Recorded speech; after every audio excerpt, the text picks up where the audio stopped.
నేను ఓపెన్గా మాడని చెప్పి వీళ్ళు ఏం చేస్తారంటే ఇంటింటికి వెళ్తారు. ఓకే, టార్గెట్ చేసుకుంటారు. ఏంటంటే జనరల్గా చెప్తాను చూడండి, కొంతమంది క్రిస్టియన్స్ కమ్యూనిటీస్కి ఏంటంటే వాళ్ళకి టార్గెట్స్ ఉంటాయి. నువ్వు ఇన్ని ఇన్ని మతం అనిపించి మార్చాలి నెలకి, మారిస్తే నీకు ఇంత అమౌంట్ ఇస్తా. ఓకే, ఎక్కడి నుంచి అబ్రాడ్ నుంచి ఫండ్స్ వస్తాయి వీళ్ళకి. సో నువ్వు ఇన్ని మార్చాలి నెలకి, ఇన్ని మార్చు, టార్గెట్ ఇది. ఓకే, బ్రాహ్మణులు అయితే బ్రాహ్మిన్స్ మార్చావంటే ఇది నీకు ఇంత అంటే బ్రాహ్మణ్ అంటే 100కి ఇంకొక 100 ఎక్స్ట్రా ఇస్తారు. అంటే 1,00,000కి అయితే ఇంకో 1,00,000 ఎక్స్ట్రా ఇస్తారు బ్రాహ్మణ్ అయితే.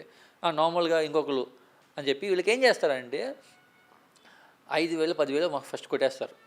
ఓకే, కొట్టేసి వాళ్ళని దేవుడు ఇచ్చారు సంథింగ్ ఇచ్చి, తర్వాత ఏం చేస్తారంటే ఎవ్రీ మంత్ లేకపోతే every week something Sunday something నువ్వు వచ్చి ఏదైతే చర్చ్ చెప్తారో, ఏదో ప్లేస్ చెప్తారో ఆ ప్లేస్కి వచ్చి నువ్వు మళ్ళీ ఇవ్వాలి, వాళ్ళకి డొనేషన్ ఇవ్వాలి.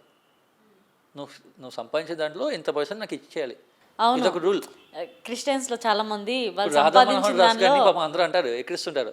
ఆయన చెప్పేది అంతా రైటే, ఆయన చెప్పేది 100% రైటే.